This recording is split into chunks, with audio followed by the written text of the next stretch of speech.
Allahumma inna nas'aluka ilman nafi'an wa rizqan thayyiban wa amalan mutaqabbala. Ya Allah, kami mohon kepada Engkau ilmu yang bermanfaat, rezeki yang baik, dan amalan-amalan yang diterima. Amin ya rabbal alamin.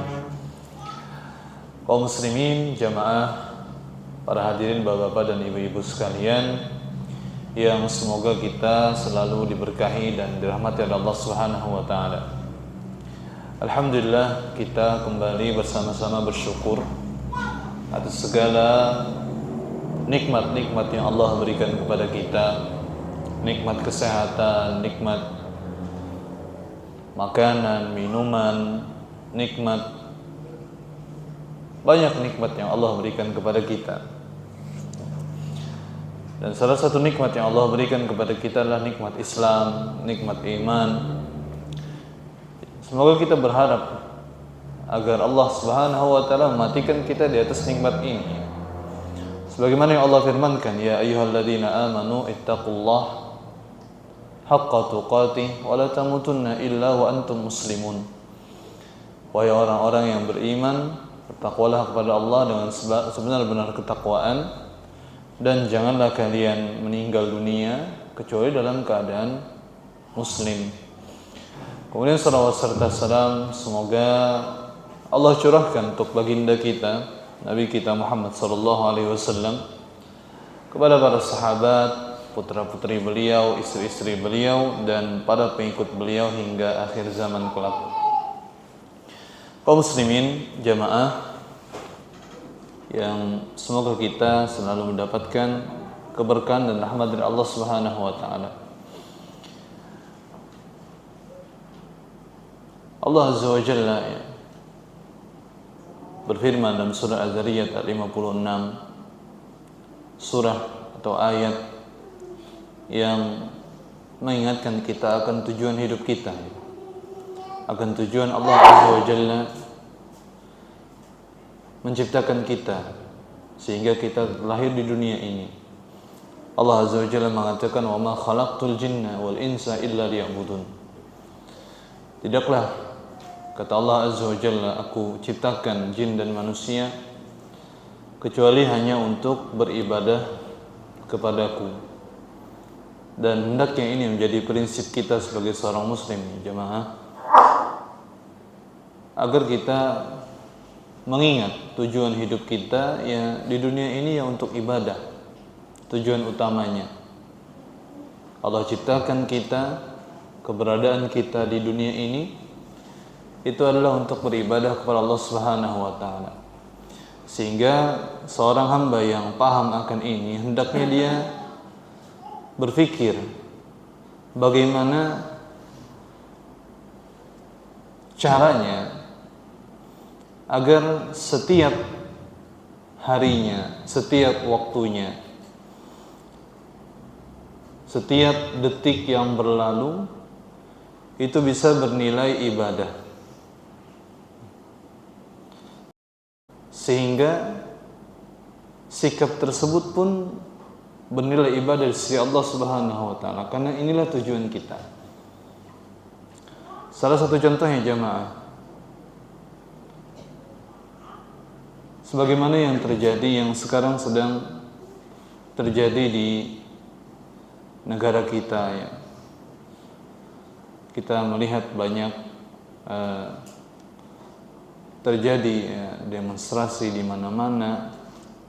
Ini sebagai mukaddimah ya, untuk pengingat ya.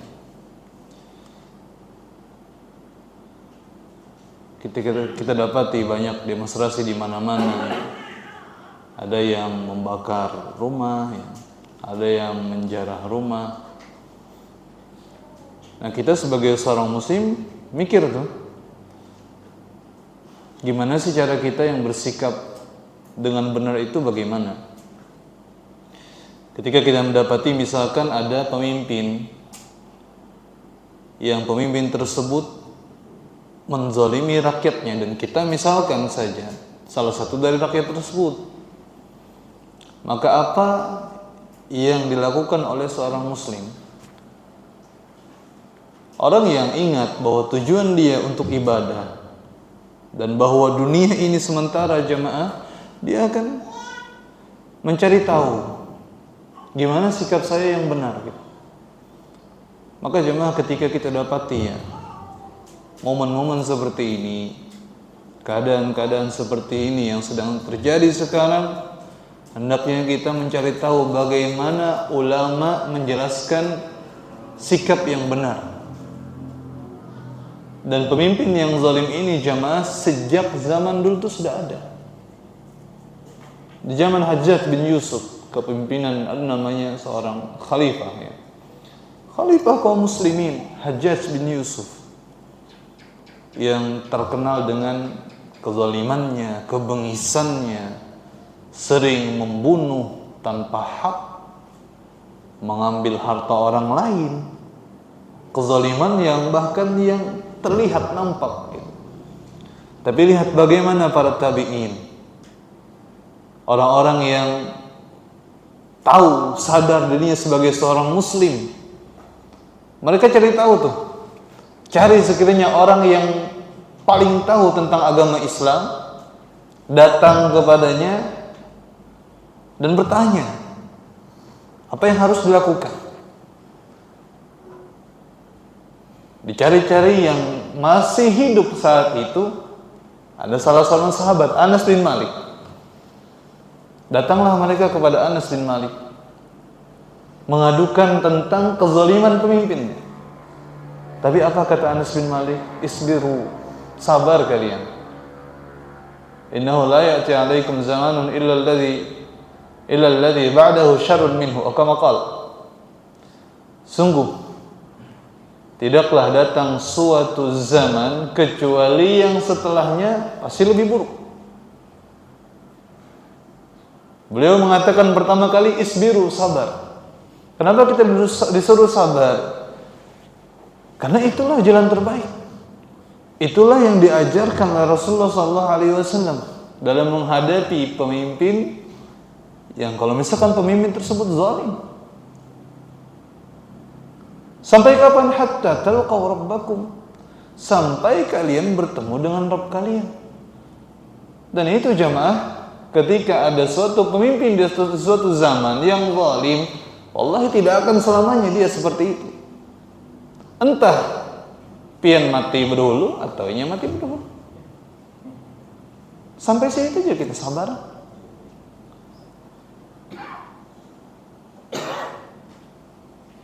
Kita memikirkan bagaimana sikap yang benar jemaah. Kenapa? Karena kalau misalkan sikap kita justru malah bertentangan dengan yang diajarkan Islam, kita khawatir malah di akhirat kelak kita yang kena imbasnya. Kita akan ditanya,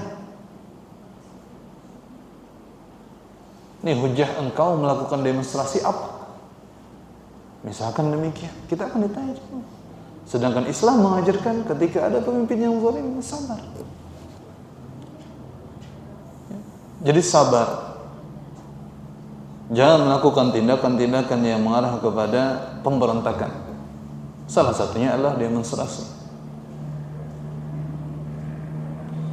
Dan Rasulullah SAW dalam hadis-hadis yang sangat jelas menyampaikan, di antaranya hadis riwayat Bukhari, man kariha min amirihi syai'an falyasbir, perintah Rasulullah SAW.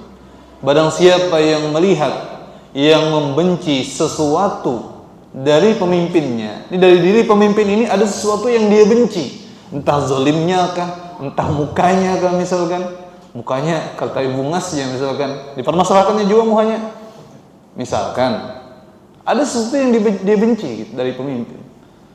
Apa kata Rasulullah SAW? Fal yasbir, sabar. Dalam hadis lain juga disebutkan, Rasulullah SAW sudah mengabarkan ini.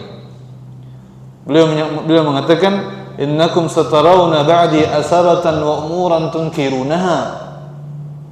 Sungguh setelahku kalian akan mendapati asaratan, pemimpin-pemimpin yang mereka hanya memikirkan diri mereka sendiri, rakyatnya nggak dipikirkan. Rakyat kaya kan miskin serahnya, yang penting aku sugih, misalkan kayak gitu. Yang penting hidupku sejahtera. Wa umuran tunkiruna, dan perkara-perkara yang kalian ingkari. kezaliman, ya, dan segala macamnya. Para sahabat bertanya, kalau kami mendapati hal yang demikian ya Rasulullah, fama ta'muruna, apa yang engkau perintahkan kepada kami? Kata Rasulullah SAW, addu ilaihim haqqahum wasalullaha haqqakum. Tunaikan kewajiban kalian atas mereka, yaitu kewajiban kita taat kepada pemimpin.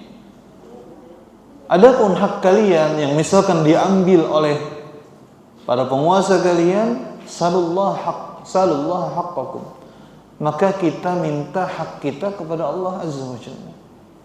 Minta kepada Allah Azza wa Jalla. Mereka yang zalim jamaah, kita tidak menafikan terjadinya kezaliman misalkan. Kita tidak menafikan. Oke, terjadi kezaliman. Tapi di akhirat kelak kezaliman itu akan dituntut di hari kiamat kelak. Dan berat jemaah kalau di akhirat ini berat. Makanya disebutkan salah satu balasan orang yang berbuat zalim. Kalau misalkan dia punya amalan yang banyak, kata Rasulullah SAW, wa ya'ti, dalam potongan hadisnya, al-muflisu man ya'ti yawmal qiyamah bi salatin wa zakatin wa ya'ti wa qad syatama hada wa akhadha mala hada wa safaka dama hada. Orang yang bangkrut di hari kiamat kelak adalah orang yang membawa pahala zakat, puasa, dan ibadah-ibadah yang lainnya, datang di hari kiamat membawa segunung pahala, tapi dia pernah mengejek si fulan, dia pernah menyambati si fulan, menghina si fulan, pernah mengambil harta fulan, pernah menumpahkan darah si fulan.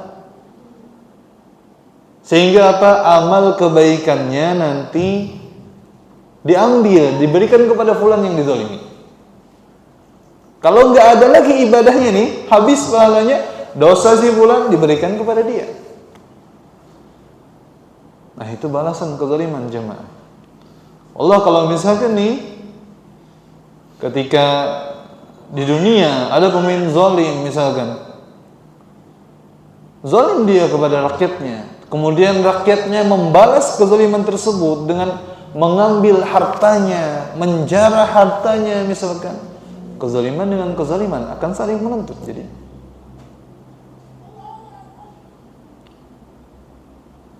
maka sabar jemaah, sabar.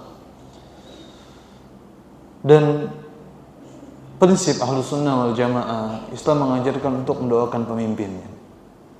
Makanya salah satu perkataan yang masyhur dari Fudail bin Iyad rahimallahu taala, kata beliau, "Law kanat li da'watun mustajabatun ma ja'altuha illa lis-sultan." Seandainya saya punya doa mustajabah, pasti dikabulkan. Kalau saya doa minta sama Allah, pasti langsung Allah kabulkan. La ja'altuha illa sultan. Sungguh tidak akan saya jadikan doa tersebut kecuali untuk pemimpin. Ketika ditanya oleh murid-muridnya, kenapa wahai imam, tolong jelaskan kepada kami. Doa tersebut, kata beliau, kalau saya berdoa untuk diri saya pribadi, kebaikan saya pribadi, lam ta'duni, hanya sampai pada diri saya pribadi. Wa idza ja'altuha lis-sultan, kalau saya jadikan untuk pemimpin saya, salaha, dia akan jadi baik. Fa salaha bi salahihi al-bilad wal ibad. Dan dengan baiknya pemimpin tadi, orang-orang yang menjadi rakyatnya juga akan baik, dan negara pun juga akan baik, tersebar kebaikan.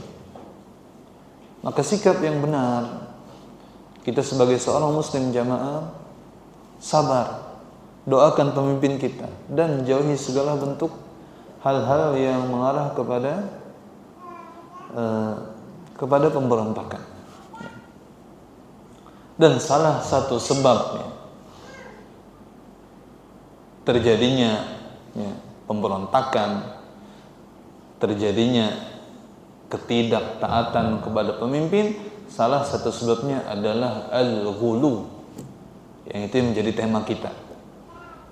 Nanti kita akan jelaskan kenapa disebut salah satu sebabnya adalah al-ghulu, sikap terlalu berlebih-lebihan atau sikap yang melampaui batasan. Itu terjemahan yang pas insyaallah taala tentang al-ghulu. Jadi ghulu itu maknanya sikap keluar dari batasan, melampaui dari batasan syar'i. Ya, itu namanya al-ghulu. Tapi gulu kalau bahasa Banjar lain pula. Gulu ini gulu nah. Bahasa Banjar. Ada juga gulu, bahasa apa ya? Gulu itu anu aja, acil. Ada tahu ya? Gulu aja, gulu acil. Iyalah. Bahasa Banjar apa ya? Kadingat lu nah. Pokoknya ada di para rumah tuh acilnya ini nyambat gulu. Gulu. Atau paman rasanya bisa juga gulu. Dan sanak lawan kuitan. Bisa tuh galannya gulu. Tapi gulu yang kita maksud adalah sikap keluar dari batasan. Kita akan bahas juga nanti bagaimana bentuk gulu ini ya. Dan gulu ini dilarang jemaah. Gulu ini dilarang oleh Allah Azza wa Jalla dan Rasulnya. Dan kata gulu ini ada di dalam Al-Quran, ada di dalam hadis, dan dilarang. Di antaranya Allah Azza wa Jalla berfirman dalam surah An-Nisa ayat 171. Allah mengatakan ya ahlal kitab la taghlu fi dinikum wa la taqulu 'ala Allahi illa al-haq. Ayat surah An-Nisa ayat 171 jemaah. Kata Allah Subhanahu wa taala, wahai ahli kitab. Wahai ahli kitab. Ini maksud adalah Yahudi dan Nasrani. Allah menegur, la taghlu, melarang, la taghlu fi dinikum. Jangan bersikap keluar dari batasan dalam agama kalian. Wala taqulu 'ala Allahi illa al-haq. Dan janganlah kalian mengatakan tentang Allah kecuali yang hak. Jangan berkata tentang Allah sembarangan. Jangan katakan tentang Allah sembarangan. Harus berkata yang hak atas Allah Subhanahu wa taala. Meskipun konteks ayat ini jemaah ya, yang menjadi mukhatabnya, yang menjadi ibaratkan orang yang diajak bicara ini adalah ahlul kitab. Tapi ayat ini menjadi pelajaran bahwa kalau ahlul kitab saja diperintahkan untuk dilarang untuk berbuat gulu, maka umat Rasul sallallahu alaihi wasallam juga demikian. La taghlu fi dinikum. Jadi ayat ini walaupun konteksnya mengajak bicara ahli kitab ya, yang diajak khitab ini kan ahli kitab Yahudi dan Nasrani. Tapi ketika dia disebutkan dalam Al-Quran, maksudnya adalah umat Nabi Muhammad SAW juga demikian. Jangan berbuat gulu dalam perkara agama, dalam agama kita. Dan gulu ini dilarang, kita sebutkan.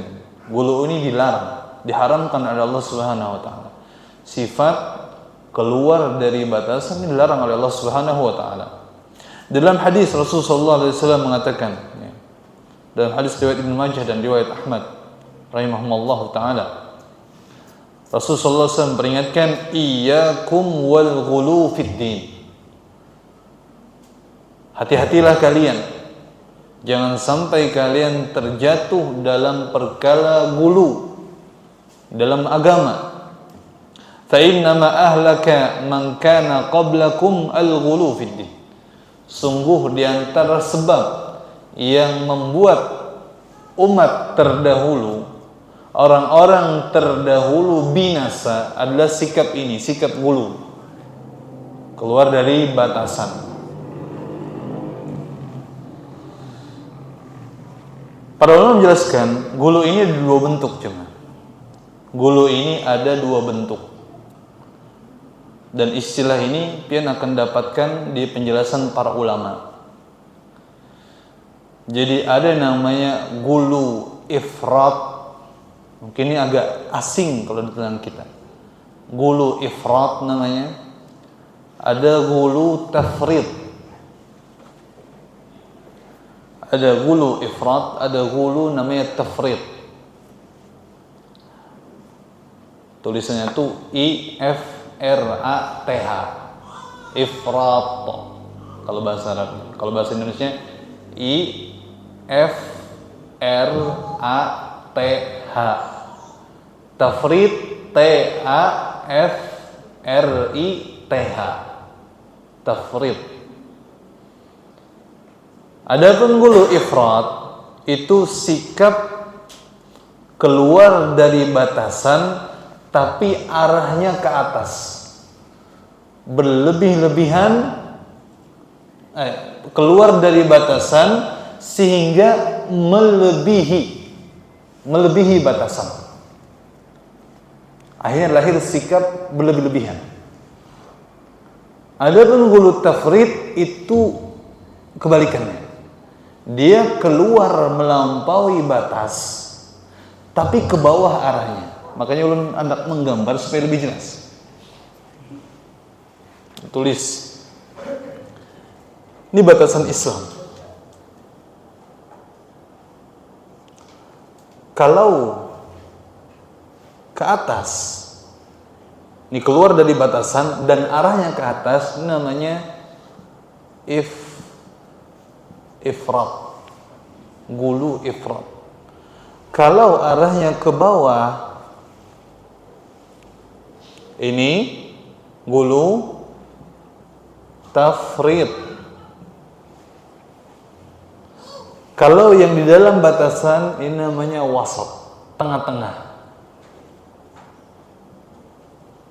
Dan wasat inilah ialah yang diajarkan agama Islam. Wasatiyah. Wa kadzalika ja'alnakum ummatan wasata. Dan demikian kami jadikan kalian umat pertengahan, tidak bersikap berlebih-lebihan ke atas, tidak juga berlebih-lebihan ke bawah, keluar dari batasan tapi ke bawah. Contoh misalkan jemaah, ini mencontohkan dalam perkara dunia saja dulu. Dalam perkara dunia, pian misalkan baju ukuran apa? Baju pian ukuran apa? Biasa dipakai M. Ketika Sidin memakai baju ukuran XL atau XXL, ini gulu namanya. Gulu apa? Gulu ifrat. Dan kalau Sidin memakai baju ukuran S atau di bawahnya, baju kekanakan dipakai Sidin, ini namanya gulu tafrid namanya. Dan kalau perhatikan jemaah, dalam perkara ini kan perkara dunia ini, seandainya Sidin pakai baju keganaran, bagus kada kelihatannya? Kada bagus. Atau Sidin baju kantat, terbuka-buka kancing misalkan, bagus kada kelihatannya? Tafrid, terlalu melampaui batas tapi ke bawah, bagus kada kelihatannya? Kada. Yang bagus apa? Pakai baju ukuran M Sidin. Yang M itulah yang diajarkan agama Islam. Tengah-tengah. Ini gambaran antara gulu ifrat dan tafrid. Mungkin akan dapatkan di penjelasan para ulama. Dua bentuk gulu ini.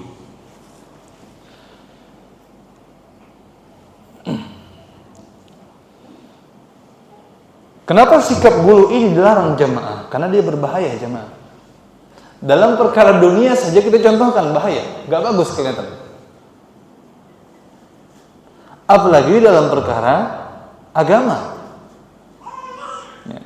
Dalam perkara dunia, ini kita sebutkan contohnya dalam perkara dunia misalkan, yang paling dekat tubuh kita saja. Kalau misalkan kita tekanan darah terlalu tinggi, bahaya tidak? Bahaya. Tekanan darah terlalu rendah, bahaya tidak? Bahaya. Itu gulu, istilah gulu gitu. Yang bagus apa? Tekanan darah normal. awak nyaman. Dalam perkara dunia saja jemaah, ketika ada gulu maka bisa berbahaya. Ya. Begitu juga gula, diabetes, ya, ada segala macamnya. Maka yang paling bagus adalah tengah-tengah. Nah, dalam perkara agama jemaah, dalam perkara agama gulu sangat berbahaya. Di antaranya adalah sikap gulu inilah yang kemudian menjadi awal sebab terjadinya dosa yang paling besar, yaitu kesyirikan. Allah Azza wa Jalla berfirman tentang terkait kaum Nabi Nuh dan surah Nuh. Ya. Allah Azza wa Jalla mengatakan, wa qalu la tadharunna alihatakum wa la tadharunna wadda wa la suwa'a wa la yaghus wa ya'uq wa nasra. Mereka mengatakan, kaum Nabi Nuh mengatakan, janganlah kalian tinggalkan Tuhan-Tuhan kalian. Jangan pula kalian tinggalkan wadda. Jangan pula suwa'a, yaghus, ya'uq wa nasra. Ini nama-nama sesembahan yang disembah oleh kaum Nabi Nuh, yang pada asalnya nama-nama ini adalah nama-nama orang-orang yang soleh, orang-orang yang soleh di antara mereka. Disebutkan dalam tafsir, ya, dalam tafsir disebutkan Ibnu Abbas radhiyallahu anhu mengatakan wadda, ya, suwa, yaghus, ya'uq wa nasra, ini adalah nama-nama orang-orang saleh di antara mereka kaum Nabi. Falamma halaku auha asyaitanu ila qaumihim an ansibu ila majalisihim allati kanu yajlisuna ansaba wa sammuha bi asma'ihim fa fa'alu falam tu'bad hatta idza halaka ulaika wa tanassakha al-ilmu wa bidan. Awalnya ini adalah nama-nama orang-orang saleh di antara mereka. Kemudian di tempat orang-orang saleh ini yang biasa mereka duduk, itu diletakkan berhala-berhala. Diletakkan berhala-berhala. Ya. Mereka letakkan, dibuatlah agar mirip dengan orang-orang saleh tersebut. Awalnya apa? Awalnya adalah hanya untuk mengenang kesolehan mereka, supaya semangat ibadah. Tapi setelah kaum yang meletakkan berhala tersebut meninggal dunia, kemudian ilmu hilang, syaitan pun mengajak orang-orang setelahnya untuk beribadah kepada berhala-berhala tersebut.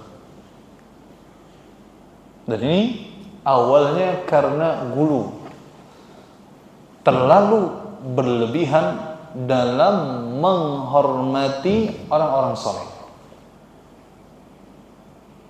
Orang soleh kita hormati, tapi sesuai kadarnya. Sebagaimana dia manusia biasa, tapi dia punya kesan, dia punya ilmu, kita harus hormati. Tapi kalau menghormatinya terlalu berlebihan, ini bisa membuat seorang jatuh kepada kesyirikan. Nabi Muhammad SAW misalkan juga, ada golongan-golongan yang terlalu berlebihan pada hak Nabi Muhammad SAW. Mereka sampai mengatakan Nabi Muhammad itu bukan Nabi, dia adalah Allah. Jadi lafal Allah itu lafal aja. Hakikatnya siapa? Hakikatnya Nabi itu, Bang. Ada ajaran kayak gitu jemaah kita dapati. Jadi Nabi Muhammad itu lafal Allah itu lafalnya saja, hanya lafal. Tapi bentukannya, jasadnya siapa? Nabi Muhammad. Akhirnya apa? Nabi Muhammad SAW disembah. Syirik jadi. Terlalu berlebihan. Ini gulu apa? Ifrat pada hak Nabi Muhammad SAW, menjatuhkan seorang dalam kesyirikan. Ada pula yang gulu tafrid, Nabi Muhammad SAW dianggap seperti manusia biasa saja, bukan Rasul, bukan Nabi. Sehingga apa? Sehingga mereka tidak mau mengikuti Nabi. Siapa ini orang-orang mana? Orang-orang Yahudi, jemaah. Gulu, apa? Tafrid. Tidak memberikan hak Nabi sebagaimana dia seorang Nabi. Makanya Nabi SAW mengatakan, Ana abdun wa ana Rasulullah. Kama qala sallallahu alaihi wasallam. Saya ini hamba Allah. Ini batasannya. Ini Ahlus Sunnah wal Jamaah mengakui Nabi manusia, bukan Tuhan. Tapi dia adalah Rasulullah. Artinya punya kehormatan sendiri. Beliau adalah utusan Allah. Maka ketika sudah diberi batasan, jangan kita keluar pada batasan ini. Nabi memberikan batasan, wa ana abdullah wa rasuluh. Saya hamba Allah dan saya rasulnya. Orang yang keluar batasan terlalu berlebihan sampai menuhankan Nabi. Itu gulu, ifrat. Orang yang tidak meletakkan Nabi Muhammad SAW sebagai Rasul, itu gulu, tafrid. Dan dua-duanya diancam. Dan dua-duanya diancam tidak selamat. Nabi Isa alaihissalam jemaah. Nabi Isa alaihissalam, orang-orang Nasrani sama bersikap gulu terhadap Nabi Isa. Mereka tidak lagi mengatakan Nabi Isa sebagai Nabi. Sampai apa? Menjadikan Nabi Isa sebagai Tuhan. Gulu apa ini? Ifrat, berlebihan. Orang-orang Yahudi juga, Nabi Isa itu disebut sebagai anak zina, disebut sebagai pendusta. Itu bukan Nabi. Ini gulu apa? Gulu tafrid. Orang Islam, Nabi Isa sama Abdullah wa Nabiullah. Dia adalah hamba Allah dan dia adalah Nabi Allah dan Rasulnya. Itu akidahnya orang Islam. Jadi orang Islam itu berada di tengah-tengah terus ya, antara agama-agama yang lain. Antara ahli kitab, agama Islam itu berada di tengah-tengah. Tidak gulu ke atas, tidak gulu ke bawah. Jadi tengah-tengah. Sama juga dalam masalah wanita haid jemaah. Orang-orang Nasrani jemaah, dalam perkara wanita haid mereka boleh apa? Yang mereka langgar. Mereka bersikap apa? Wanita haid boleh digauli. Orang Yahudi sebaliknya, wanita haid kada boleh diparaki sama sekali. Itu najis. Orang Islam boleh diparaki bini itu, boleh dicumbui, boleh diapai saja kecuali jima. Itulah pertengahan. Jadi selalu agama Islam itu di tengah-tengah jemaah. Agama Islam selalu berada di tengah-tengah antara dua agama lainnya, ahli kitab. Selalu berada di tengah. Ahlus Sunnah wal Jamaah juga selalu berada di tengah di antara firqah-firqah yang menyimpang. Contoh misal Qadariyah dalam masalah qadar, takdir. Orang-orang Qadariyah menyatakan kita itu memiliki kehendak kita masing-masing. Takdir Allah Azza wa Jalla tidak berlaku bagi kita. Artinya ya kita kalau mau pergi kemana, anak mau pergi ke kota baru, anak mau pergi ke sini, itu kita punya kehendak kita masing-masing, tidak berkaitan dengan takdir Allah. Ini gulu ifrat kata tafrid kan? Hah? Ifrat kata tafrid? Hah? Ke bawah tafrid, artinya tidak memberikan hak Allah berupa Allah Maha mentakdirkan. Dia katakan Allah tidak memiliki kuasa apapun terhadap kita. Kita punya pilihan sendiri. Itu Qadariyah. Orang Jabriyah sebaliknya. Kita itu berjalan di atas takdir Allah Azza wa Jalla dan kita tidak memiliki iradah, tidak memiliki pilihan sendiri. Artinya kita tuh digerakkan oleh Allah tanpa punya pilihan seperti robot atau seperti boneka. Pian boneka itu pian anukan kemana saja. Nah itulah kita. Kita nggak punya pilihan sendiri. Itu Jabriyah. Ahlus Sunnah wal Jamaah mengakui bahwasanya Allah memiliki takdir, bahwasanya apapun yang terjadi atas takdir Allah Azza wa Jalla, tapi tidak menafikan manusia juga punya iradah, punya kehendak. Tapi kehendak manusia itu tidak keluar dari takdir Allah Azza wa Jalla. Kita punya keinginan, saya punya keinginan pergi ke Banjarmasin misalnya, atas keinginan saya. Dan keinginan saya tersebut tidak keluar dari takdir Allah Azza wa Jalla. Itu Ahlus Sunnah wal Jamaah. Jabriyah tafrid ke ifrat. Ifrat dalam masalah pelaku dosa besar, jemaah. Dalam masalah dosa besar, orang-orang Murji'ah di antara akidah mereka, orang-orang Murji'ah itu kalau ada orang melakukan dosa besar, maka dosa tersebut tidak mencederai keimanan sedikit pun. Artinya tidak berpengaruh apapun terhadap keimanan.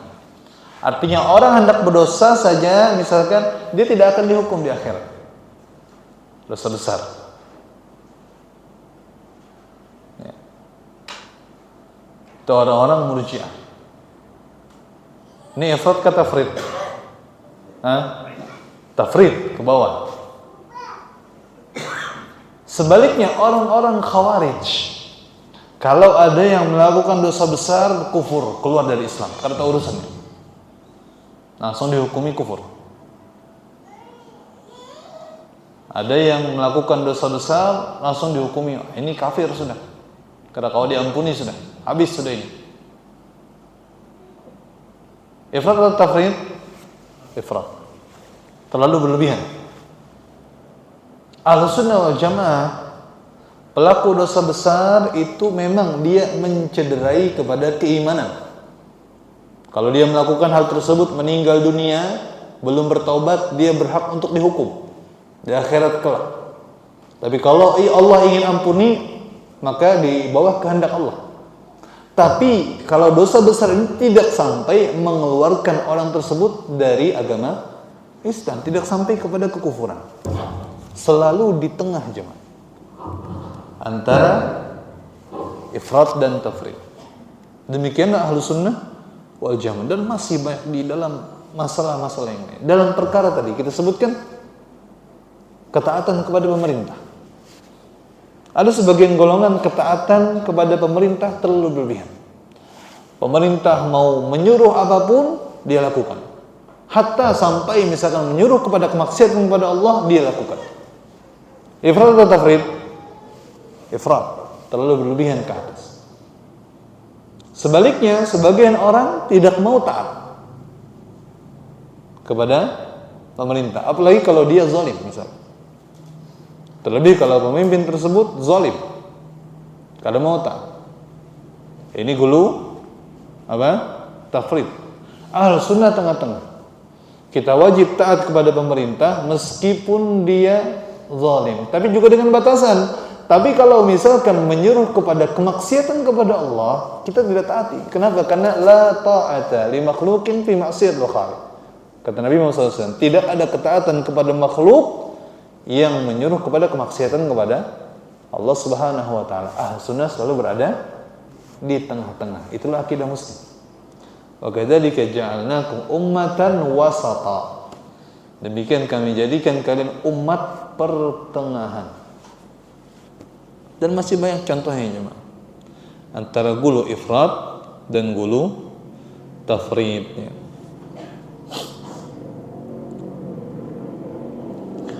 Kemudian jemaah rahimani wa rahimakumullah, yang kita bahas kemudian adalah termasuk sikap gulu dalam beragama juga adalah ketika seseorang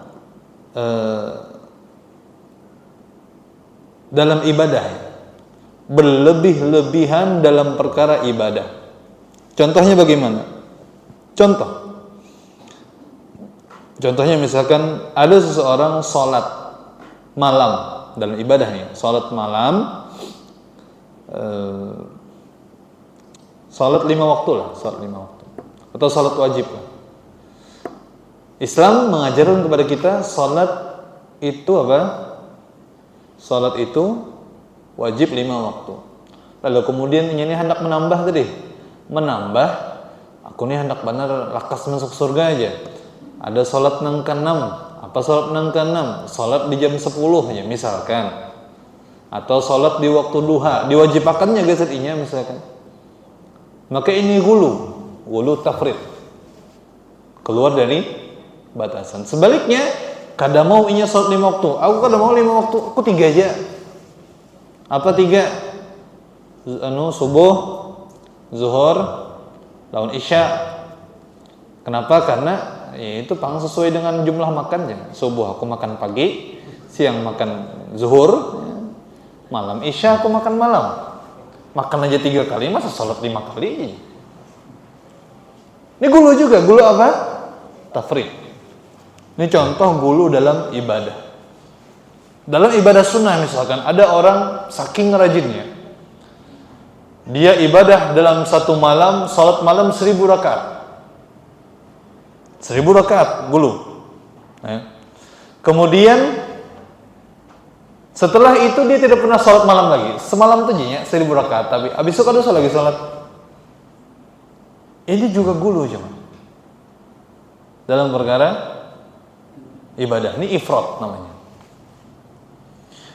Contoh yang tafrid misalkan dalam perkara sholat sunnah, ya. Seseorang tidak pernah sholat malam sekalipun sepanjang hidupnya, meskipun sholat witir 1 rakaat, maka ini gulu tafrid. Dan ini tercela ya. Tercela. Dia tahu misalkan sholat witir itu termasuk bagian dari sunnah, tapi dia seumur hidupnya tidak pernah mengerjakan sunnah tersebut misalkan. Meskipun ya tidak sampai kepada perbuatan dosa karena sifatnya sunnah tadi, tapi ini tercela dan dia termasuk orang yang merugi, tidak disukai gitu maksudnya. Nah ini namanya gulu tafrid dalam perkara sholat sunnah. Ahlus sunnah wal jamaah sikap pertengah-tengahan dari sholat sunnah misalkan sholat malam misalkan tadi adalah dia ya malam sholat semampunya dia, karena 2 rakaat, karena 4 rakaat, esoknya 8 rakaat, tapi itu berusaha dilakukan berkesinambungan. Itulah sikap pertengahan dalam ibadah. Apa dalilnya jamaah? Dalilnya ada, disebutkan oleh Imam Bukhari dari hadis Anas bin Malik. Ja'a salasatu rahtin ila buyuti azwajin Nabi sallallahu alaihi wasallam. Ada 3 orang datang ke rumahnya Rasulullah sallallahu alaihi wasallam, ke rumahnya istri Rasulullah sallallahu alaihi wasallam. Yas'aluna an ibadatin Nabi sallallahu alaihi wasallam. Mereka bertanya, bagaimana sih ibadah Nabi Muhammad sallallahu alaihi wasallam? Falamma ukhbiru ka'annahum taqalluha. Ketika dikabarkan tentang ibadah Rasulullah sallallahu alaihi wasallam, salah satunya misalkan salat malam Rasulullah sallallahu alaihi wasallam 11 rakaat, kadang 13 rakaat. Mereka apa? Seakan-akan taqalluha, menganggap kok Nabi salatnya terlalu sedikit gitu. Nabi dianggapnya salatnya kok 13, 11 kayak dikit banget gitu misalkan. Padahal malam bisa kita tuh 1000 rakaat misalkan, atau sepanjang malam ngesin salat bisa. Kemudian apa? Faqalu wa aina nahnu minan nabi sallallahu alaihi wasallam. Dan kalau dibandingkan kami dengan Nabi Muhammad SAW, kami tentu lebih hina. Harusnya kami lebih banyak ibadahnya, gitu maksudnya. Kemudian qad ghufira lahu ma taqaddama min dzambihi wa ma ta'akhkhar. Sungguh Nabi Muhammad SAW dosanya sudah Allah ampuni, yang lalu maupun yang akan datang, sedangkan kita tidak. Maka kita ini harusnya menambah. Nah, itu maksudnya. Qala ahadukum, sehingga di antara mereka ada yang mengatakan, ama ana fa inni usalliyal laila abada. Adapun saya akan menjadikan malam saya untuk sholat malam selamanya. Malam ini sholat malam dari habis isya sampai subuh. Sholat malam itu isinya. Isuk ya pulang lagi, isuk ya pulang sampai mati. Labih pada dikerjakan Nabi. Ini gulu apa? Ifrat. Kemudian wa qala akhar, ana asumud dahra wala uftir. Adapun saya akan terus puasa setiap hari. Saya akan puasa. Hari ini puasa, esok puasa, esoknya lagi puasa, besok-besoknya lagi puasa sampai mati. Puasa terus. Kada berstopan. Karena semangat jemaah melihat Nabi yang dosanya sudah diampuni saja, ibadahnya demikian. Maka kita harusnya lebih banyak gitu. Maksudnya gitu. Semangat jemaah. Tapi modal semangat pun tidak cukup. Harus sesuai sunnah tadi. Kemudian yang satunya mengatakan, amma ana a'tazilun nisa fala atazawwaju abada. Adapun saya akan menjauhi perempuan, tidak akan nikah. Menjomblo sampai mati. Nah, itu istilahnya. Supaya apa? Supaya fokus beribadah aja. Kemudian faja'a Rasulullah sallallahu alaihi wasallam ilaihi. Maka Nabi Muhammad SAW datang kepada mereka. Faqala antumul ladzi qultum kada wa kada. Kalian yang mengatakan demikian dan demikian. Saya mau puasa selamanya. Saya mau salat malam selamanya. Saya tidak akan menikahi wanita selamanya. Kemudian kata Rasulullah SAW, ama wallahi inni la akhsyakum lillah wa atqakum lah. Sungguh demi Allah, saya adalah orang yang paling takut kepada Allah dan paling bertakwa kepada Allah Azza wa Jalla. Lakinni asumu wa uftir. Tapi saya puasa dan saya juga berbuka. Wa usalli wa arqud. Saya salat malam tapi saya kadang duduk. Maksudnya tidak salat malam. Ya, maksudnya tidak salat malam suntuk seluruhan gitu dan setiap hari misalkan. Ya, karena yang tadi mengatakan akan salat malam terus dari awal sampai akhir sampai besok-besoknya selamanya. Wa atazawwajun nisa, dan saya juga menikahi wanita. Bahkan yang nikahi Nabi bukan 1, 2, 9 jemaah. Ada yang menyebutkan 11. Ya. Kemudian faman raghiba an sunnati falaysa minni. Barang siapa yang tidak suka terhadap sunnahku ini, maka dia bukan bagian dariku. Meskipun sikapnya banyak ibadahnya jemaah. Banyak ibadahnya tapi melampaui batasan. Ini namanya gulu ifrat. Kata Nabi SAW, faman raghiba an sunnati falaysa minni. Barang siapa yang tidak suka terhadap sunnahku, maka bukanlah bagian dariku. Maka sikap yang benar terhadap gulu, ya, sikap untuk yang benar terhadap ibadah kepada Allah Azza wa Jalla itu adalah yang sesuai sunnah Rasulullah SAW yang sebagaimana diajarkan. Nabi puasa, Nabi juga berbuka. Ada nanti kadang Nabi SAW puasa, kadang Nabi Muhammad SAW juga tidak berpuasa. Nabi Muhammad SAW juga menikahi wanita. Nabi Muhammad SAW juga apa? Kadang salat malam, kadang juga tidak. Maka untuk solusi agar terhindar dari sikap gulu ini jamaah adalah apa?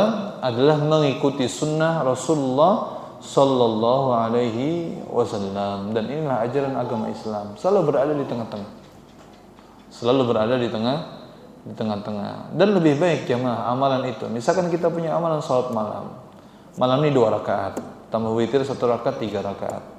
Besok lagi 3 rakaat, besoknya lagi 3 rakaat. Itu lebih dicintai oleh Allah Azza wa Jalla daripada yang salat 1000 rakaat 1 malam, besoknya tidak pernah lagi salat malam. Makanya Rasulullah SAW mengatakan dalam sebuah hadis, ahabbul a'mali ilallahi azza wa jalla adwamuha wa in qalla. Amalan yang paling dicintai Allah Subhanahu wa taala adalah yang berkesinambungan, dikerjakan apa? Secara kesinambungan. Meskipun sedikit. Hari ini baca Quran, hari ini misalkan 1 halaman, 2 halaman, esok ya pulang. Lebih baik daripada yang baca hari ini langsung bertamatan misalkan 30 juz sehari, besok ada pernah lagi mengaji. Lebih baik yang mana? 1 halaman, besok 1 halaman, besok lagi 1 halaman. Disesuaikan dengan kemampuan kita jemaah. Karena Allah Azza wa Jalla mengatakan fattaqullaha mastata'tum. Bertakwalah kepada Allah Azza wa Jalla semampu kalian. Tapi bukan pula kita kemudian melalaikan. Nah, ini gulu tafrid. Ya, tidak punya semangat sama sekali untuk beramal, ya. Koler misalkan baca Quran, ya. Kalau suka baca Quran sama sekali, ini gulu tafrid. Wallahu taala a'lam bissawab. Dan terakhir yang ingin saya sampaikan, ya, syaitan laknatullah alaih itu tidak akan peduli jemaah dari pintu mana dia mendatangi kita. Yang penting kita itu terjerumus dalam kerusakan, dalam gulu. Entah itu gulu ifrat, entah itu gulu tafrid. Dari pintu manapun,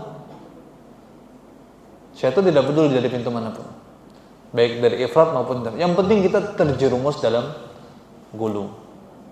Dan salah satu untuk membentengi diri kita dari sikap gulu juga adalah terus kita belajar, terus kita menuntut ilmu. Kita boleh semangat jemaah, semangat dalam beragama boleh, tapi jangan sampai keluar dari apa yang diajarkan Rasulullah Sallallahu Alaihi Wasallam. Baik keluar tadi arahnya ke atas, baik keluarin tadi arahnya ke bawah, gulu ifrat maupun gulu tafrid. Wallahu taala alam bisawab. Itu sekiranya dapat saya sampaikan. Mudah-mudahan bermanfaat bagi kita semua, terutama bagi ulum pribadi. Kita berharap pada Allah Azza wa Jalla agar Allah selalu memberikan kita keistiqomahan sampai kita meninggal dunia. Semoga Allah Azza wa Jalla memperbaiki pemimpin kita, menjadikan negara kita negara yang aman, tentram, nyaman, pemimpinnya adil.